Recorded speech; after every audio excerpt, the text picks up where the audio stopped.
10টা হারামের কথা বলি। কটা হারাম? আজ 10টা হারামের কথা বলবো। এই কোরআনে আছে 250 রকমের হারাম। কত? 250 রকমের হারাম আছে, আর 250 রকমের হালাল আছে। আমরা তো জানি না, আমরা মনে করি যে সুদ খাওয়া, ঘুষ খাওয়া, মদ খাওয়া হারাম। এই কটা হারাম? আপনারা এখানে যারা বসে আছেন টেনে টুনে কটা হারাম বলতে পারবেন? খুব যদি এই টেনে টুনে 50টা বলতে পারবেন। 50টার বেশি যাবে কি তা মনে হয় না। সুদ খাওয়া, ঘুষ খাওয়া, বিয়ের পণ নেওয়া, নারী নির্যাতন করা, আর কি জমির আল চুরি করা, হুক মেরে কারেন্ট নেওয়া, আর কি বলুন বলুন বলুন। পিতামাতার গালাগালি করা, ভাইয়ের হক মারা, বোনের হক মারা, ছেলে মেয়েদের হক মারা, আর বলুন বলুন। সব টেনে টুনে গোটা 50টা হবে। 250 রকমের হারাম আছে। আসুন আজ আমি এমন একটা হারামের কথা বলবো, যে 10টা হারাম প্রত্যেকটা নবীর উপরে নাজিল হয়েছে তাদের ভাষায়। আদম নবীর উপরে এই 10টা হারাম নাজিল হয়েছিল, নূহ নবীর উপরে এই 10টা হয়েছে, শীষ নবীর উপরে এই 10টা হারাম হয়েছে, আইয়ুব নবী, ঈসা নবী, মুসা নবী, লুত নবী, শুআয়ব নবী, সালেহ নবী, ইব্রাহিম নবী, ইউসুফ নবী, ইয়াকুব নবী, জাকারিয়া নবী, ইয়াহইয়া নবী, সকলের উপরে এই 10টা হারাম নাজিল হয়েছে। ঈসা নবীর উপরেও 10টা হারাম নাজিল হয়েছে, এই 10টা হারাম। আর মোহাম্মদ নবীরও এই 10টা হারাম নাজিল হয়েছে। এই 10টা হারাম খুব গুরুত্বপূর্ণ হারাম। আমার মা বোনেরা ভালো করে শুনে নিন এই 10টা হারাম। বাবাজি যুবক ভাইদেরকে অনুরোধ করে বলে যাচ্ছি, এই 10টা হারাম জিনিস একটু শুনে যান। কোরআনে কোথায় আছে এই 10টা হারাম আয়াত শুনে নিন। প্রথম আয়াতটা পড়ে নিন, তারপর আমি বলে দিচ্ছি, মানে করে দিচ্ছি, একটা একটা করে ব্যাখ্যা করব। অসুবিধা হবে আপনাদের? অসুবিধা হচ্ছে আপনাদের? আচ্ছা চলো। কুল তাআলাউ আতলু মা হাররামা রাব্বুকুম আলাইকুম আল্লা তুশরিকু বিহি শাইয়্যা ওয়া বিল ওয়ালিদাইনি ইহসানা ওয়া লা তাকতুলু আওলাদাকুম মিন ইমলাক নাহনু নারযুকুকুম ওয়া ইয়্যাকুম ওয়া লা তাকরাবুল ফাওয়াহিশা মা যাহারা মিনহা ওয়া মা বাতান ওয়া লা তাকতুলুন নাফসাল্লাতী হাররামাল্লাহু ইল্লা বিল হক যালিকুম ওয়াসাকুম বিহি লাআল্লাকুম তাকিলুন ওয়া লা তাকরাবু মালাল ইয়াতীমি ইল্লা বিল্লাতী হিয়া আহসান হাত্তা ইয়াবলুগা শুদ্দা ওয়া আওফুল কাইলা ওয়াল মিজানা বিল কিসতি লা নুকাল্লিফু নাফসান ইল্লা উসাহা ওয়া ইযা কুলতুম ফা'দিলু ওয়ালাউ কানা যা কুরবা ওয়া বিআহদিল্লাহি আওফু যালিকুম ওয়াসাকুম বিহি লাআল্লাকুম তাযাক্কারুন ওয়া আন্না হাযা সিরাতি রাব্বি মুস্তাকিমান ফাত্তাবিউহু ওয়া লা তাত্তাবিউস সুবুলা ফাতাফাররাকা বিকুম আন সাবিলিহি যালিকুম ওয়াসাকুম বিহি লাআল্লাকুম তাত্তাকুন। এই তিনটা আয়াত পবিত্র কোরআনের 8 নম্বর পারার 7 নম্বর পৃষ্ঠার 11 নম্বর লাইন, সূরার নাম সূরা আনামের 151 নম্বর আয়াত, 152 নম্বর আয়াত, 153 নম্বর আয়াত। এই তিনটা আয়াত পৃথিবীর প্রত্যেকটা নবীর উপরে নাজিল হয়েছে। আমার মা বোন বাবাজিরা শুনে নিন, এই হারাম 10টা জিনিস কি কি একটু শুনে নিন। 1 নম্বর হারামটার নাম হলো, আল্লাহ বলছেন লা তুশরিকু বিহি শাইয়্যা, তোরা আল্লাহর সঙ্গে কাউকে শরীক করিস না।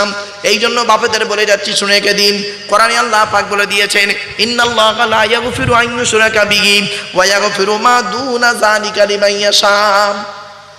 আল্লাহ বলছেন সকলের গুনাহ মাফ করলে করতে পারে, কিন্তু শিরককারীর গুনাহ আমি আল্লাহ মাফ করব না। খবরদার নাই বাপেরা, কোনোদিন শরীক করতে যাবেন না আল্লাহর সঙ্গে অন্য কারো। মনে রাখবেন আল্লাহ হলেন লা শরীক, আল্লাহর কোনো শরীক নেই। খবরদার আপনারা মাথায় রাখবেন। বাবা আপনারা কেউ শিরক করেন? আল্লাহর সঙ্গে কাউকে শরীক করেন? বাবা বলেন না, একটু করেন না? তো একবার একটা উদাহরণ দেবো। এই দেখেন কিভাবে শিরক করছেন দেখুন। আচ্ছা আপনারা শিরক করেন না ঠিকই, আপনারা কসম খান? কসম খায় না? শুনে রেখে দিন, আল্লাহর নবী বলেছেন মান হালাফা বিগাইরিল্লাহি ফাকাদ আশরাকা, যে ব্যক্তি আল্লাহ ছাড়া অন্যের নামে কসম করবে ও মুশরিক হয়ে যাবে। দেখবেন অনেকে কসম করে, ছেলের কসম, মায়ের কসম, বাপের কসম, পীরের কসম বা দাদার কসম, মাজারের কসম, বাপের কসম, ব্যক্তির কসম, বস্তুর কসম। লাস্টে বলে কি দেখবেন যুবক ছেলেটা, যুবকদের একটা নতুন কসম বেরিয়েছে, প্রেমিকার সামনে কসম খায়, ভালোবাসার কসম। ঠিক না বেটি? ভালোবাসার কসম। এই ভালোবাসা শব্দটার ফুল ফর্ম কি জানো? বলবো? এই যুবক ছেলেরা বলবো? হ্যাঁ, ভালোবাসার ফুল ফর্ম কি? ভয়াকার ল বয়াকার দন্তে সয়াকার, ভয়াকার দিয়ে ভালো মন্দ না বুঝে, ল থেকে লজ্জা শরমের মাথা খেয়ে, বয়াকারে বাবা মাকে না যাইনে, দন্তে সয়াকারে সাগরে দিলাম ঝাঁপ। ব্যাখ্যাটা হয়েছে? হয়েছে? একদম দেখেছে? হ্যাঁ হয়েছে ঠিক। এই জন্য বলি, ওরে বন্ধু শোন, বিয়ে করে ভালোবাসা ভালো, ভালোবেসে বিয়ে করা ভালো নয়।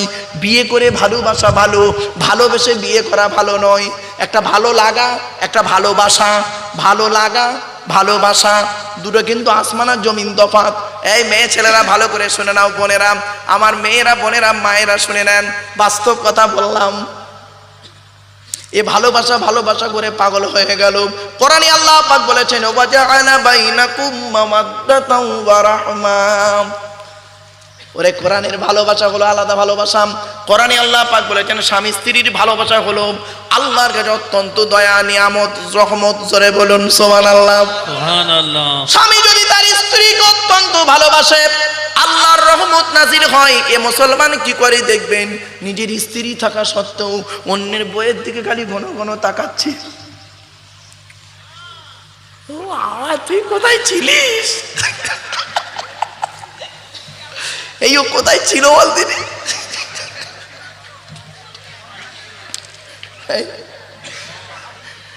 এই শয়তানের দুনিয়াতে, এই দুনিয়া আসমান জমিন কার?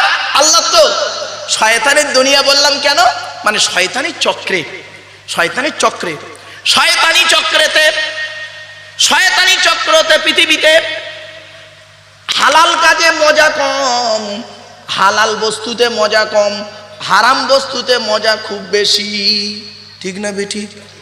নিজের স্ত্রী রয়েছে হালাল বস্তু, নিজের স্ত্রী আছে হালাল বস্তু, ওতে আনন্দ পায় না। আর কাজের মেয়েটা ওর পেছনে খালি দৌড়চ্ছে, কাজের মেয়ের পেছনে দৌড়চ্ছে। এই জন্য রাসূলুল্লাহ বললেন, এই দুনিয়ার মানুষ, এই পুরুষেরা শোনো, ভালো যদি বাঁচতে হয় তুমি তোমার স্ত্রীকে যত ভালোবাসবে, খাবার আগে তুমি নিজে গালে না তুলে গাল খাবারটা নিয়ে স্ত্রীর গালে তুলে দেবে, আল্লাহ খুশি হয়ে যাবে। কোনদিন তো দেননি। বিয়ের আগে, বিয়ের আগে প্রেমিক প্রেমিকা হোটেলে খেতে গেছে, এক প্লেট চাউমিন 4 ঘন্টা ধরে খাচ্ছে দুজনে, তবুও মাল শেষ হয় না। আর বিয়ের পরে 1 বাসন ভাত, মাল 5 মিনিটে শেষ। এই ভালোবাসা? নবীজি বলেছেন, এই স্বামীরা, তোমরা তোমাদের স্ত্রীর পিতামাতার কোনোদিন গালিগালাজ করবে না, হারাম।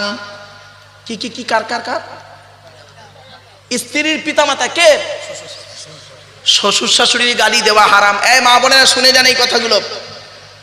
আল্লাহর নবী বলেন, স্ত্রীর পিতামাতার গালি দেওয়া হারাম, হারাম, হারাম। স্ত্রীর পিতামাতাকে কোনোদিনই গালি দিব না। এখানে অনেক মানুষ বসে আছে, দেখবেন স্ত্রীর বাম্মাকে গালি দেওয়া, স্ত্রীকে গালি দিয়েছে, সে বেচারা ভুল করেছে, তাকে গালি দিয়েছে, তাকে গালি দিয়ে স্বাদ মেটে নে, তার মরা বাপটাকে কবর থেকে তুলে এনে গালি দিচ্ছে, তার মরা মাটাকেও গালি দিচ্ছে। ও এখন দাড়ি পেকে গেছে, মসজিদে তাহাজ্জুদের নামাজ পড়ছে। ঠিক না বেঠিক?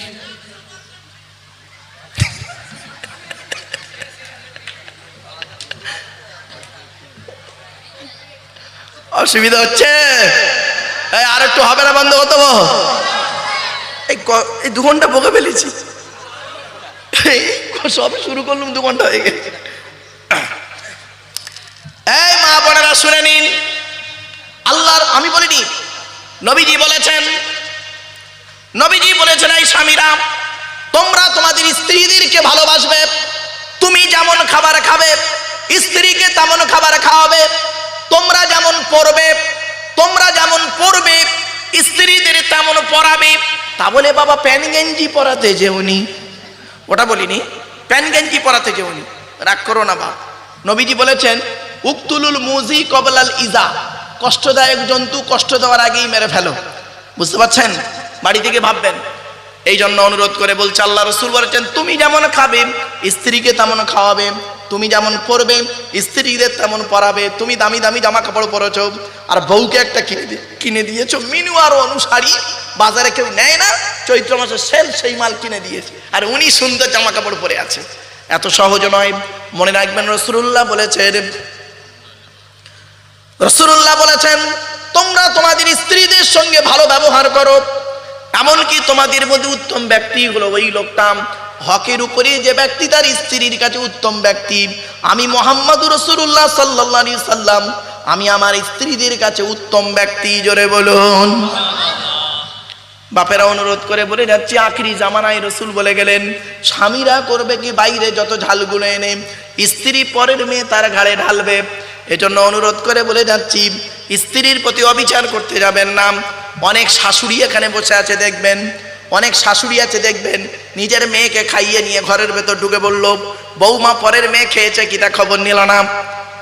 এই শাশুড়ি মায়েরা শুনে নিন, আপনি বৌমা পরের মেয়েকে যদি আপন করতে না পারেন, আল্লাহ আপনারও মেয়ে দিয়েছে, লোকের বাড়ি বৌমা হয়ে যাবে, আল্লাহর তরফ থেকে গজব পড়বে, বলতে আর হবে না। অনেক ননদ আছে দেখবেন ভাইয়ের কানে কামড়াচ্ছে যাতে ভাই ভাবিকে মারে, এই ধান্দা করে।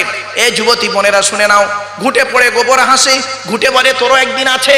তুমি ভাবি পরের মেয়েকে যদি আপন করতে না পারো, তোমাকেও একদিন লোকের বাড়ি ভাবি হয়ে যেতে হবে, আল্লাহর তরফ থেকে গজব পড়বে, বলতে আর হবে না। অনেক বৌমাও আছে দেখবেন এখানে ডেঞ্জার, স্বামীর ইনকাম বেশি, স্বামীটাকে নিয়ে মেয়েটাকে নিয়ে ছেলেটাকে নিয়ে আলাদা খাওয়ার ধান্দা করছে। একই দেয়ালের এপারে স্বামী স্ত্রী ছেলে মেয়েকে মুরগির মাংস দিয়ে ভাত খায়, আর দেয়ালের ওপারে শ্বশুর শাশুড়ি বুড়ো বুড়ি আলু ছানা ডাল খায়। ওই বৌমার একটু বিবেকে বাঁধলো না। আজকের আমার বাম্মা থাকলে আমি গোপনে এক পেয়ালা তরকারি দিয়ে আসতাম, এ বৌমা তুমি মুফতি সাহেবের মেয়ে হও, হাজি সাহেবের মেয়ে হও, তুমি যদি তোমার শ্বশুর শাশুড়িকে নিজের বাম্মার মতো ভক্তি শ্রদ্ধা করতে না পারো, তোমার মতো বৌমাও হলো জাহান্নামী। ইসলাম কোনোদিন এক পেশে কথা বলে না। মনে রেখো, মনে রেখো, এখানে অনেক বৌমা আছে দেখবেন, অনেক মেয়ে ছেলে আছে গায়ের চামড়াটা একটু সাদা বলে, কি বললাম গায়ের চামড়াটা সাদা বলে স্বামীকে পাত্তাই দেয় না। অনেক নারী আছে এখানে, অনেক নারী আছে স্বামীকে মানেই না, স্বামীকে তুচ্ছ তাচ্ছিল্য করে। আল্লাহ রাসূল বলেছেন জাহান্নামী জাহান্নামী জাহান্নামী। নবীকে একদিন জিজ্ঞাসা করা হলো, হে নবী জান্নাতি নারীদের একটু পরিচয় বলুন। কি নারী? জান্নাতি নারীদের পরিচয় বলুন। নারীদের কোন নারীকে আমরা জান্নাতি নারী বলবো? মা বোনেরা শুনে নিন, এই কথাগুলো কালকের গিয়ে প্র্যাকটিক্যাল করবেন। এক নাম্বার নবী বললেন জান্নাতি নারীর প্রথম পরিচয় হলো, জান্নাতি নারীর প্রথম পরিচয় হলো ওই নারী যখন তার স্বামীর সঙ্গে কথা বলবে গলার আওয়াজ নিচু করে ভদ্রভাবে বলবে। জোরে বলুন। কত নারী আছে দেখবেন, কত স্ত্রী আছে স্বামীর সঙ্গে যখন কথা বলে দেখবেন কর্কশ ভাষায় মেজাজ নিয়ে কথা বলে, মেজাজ নিয়ে কর্কশ ভাষায় কথা বলে। আর অন্যের সঙ্গে যখন কথা বলে, অন্যের সঙ্গে যখন কথা বলে তখন মিষ্টি ভাষায় কথা বলি। পাড়ার দেওরদের সঙ্গে কথা বলছে মিষ্টি ভাষায়, পাড়ার দেওররা বলছে ভাবি তোমার গলাটা খুব সুন্দর। ও ভাবি তখন বলছে হ্যাঁ যাই হোক, একজন ভালো বললো, তবু তোমার ভাই কোনোদিন বলে না। তা ভাই বলবে কি করে? তুই তো ভাইয়ের সঙ্গে তো কর্কশ ভাষায় কথা বলিস। রাগ করো না বোন আমার, বাস্তব কথা বলে গেলাম। আল্লাহর নবী বললেন জান্নাতি নারীর প্রথম পরিচয় হলো ওই নারীটি যে নারী তার স্বামীর সঙ্গে নরম ভাষায় কথা বলে। দুই নাম্বার হলো জান্নাতি নারীর পরিচয় হলো যে নারী স্বামীর কথার অবাধ্য হয় না। তিন নাম্বার হলো ওই নারীটা হলো জান্নাতি যে নারী স্বামী যেটা অপছন্দ করে হকের উপরে। কিসের উপরে? স্বামী যেটা হকের উপরে অপছন্দ করে ও সেটাকে অপছন্দ করবে। চার নাম্বার হলো জান্নাতি নারীর পরিচয় হলো স্বামী ছাড়া অন্য কারোর কাছে নিজের রূপটাকে দেখাতে চাইবে না। আমার অনেক মা বোন আছে দেখবেন বাড়িতে যখন থাকে কাপড়ের ঠিক নেই, চুলের ঠিক নেই, আর ও যখন বাইরে বেরোয় দেখবেন এত সুন্দর মেকআপ করে যায়, এত সুন্দর সেজে যায়, ওই লোকে দেখে বলো মুখের বউ যাচ্ছে, দেখ কত সুন্দরী। জাহান্নামী নারী খবরদার নয়। অনুরোধ করে বলে যাচ্ছি, আচ্ছা আপনাদের এলাকায় মহিলারা বা পুরুষরা গোসল করে কোথায় বাবা? পুকুরে? পুকুরে করে? পুকুর আছে? আছে আছে। শুনে নিন, শুনে নিন, বলে যাচ্ছি আজকে। এই মা বোনেরা, অনেক জায়গাতে আমি দেখেছি তাই বলছি। একটা পুকুর, বড় একটা পুকুর আছে, দুদিকে দুটো শান আছে, ঘাট ঘাট শান। এদিকে পুরুষেরা গোসল করে, ওদিকে মহিলারা গোসল করছে একই টাইমে। হারাম বলে গেলাম।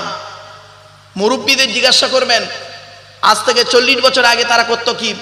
মেয়ে ছেলেরা পুকুরে যেদিকে গোসল করতো বাঁশ দিয়ে প্লাস্টিক দিয়ে ঘিরে দিত। কিছু বুঝতে পারছেন? এখন আর সেসব নেই, উঠে গেছে। এখন দেখবেন ওদিকে মেয়ে ছেলেরা গোসল করছে, এদিকে ছেলেরা গোসল করছে, দেখছে ওর দেখছে ওর দেখছে। ছি ছি ছি ছি, হারাম। শুনে নিন, এর সঙ্গে আর একটা কথা বলে যাচ্ছি।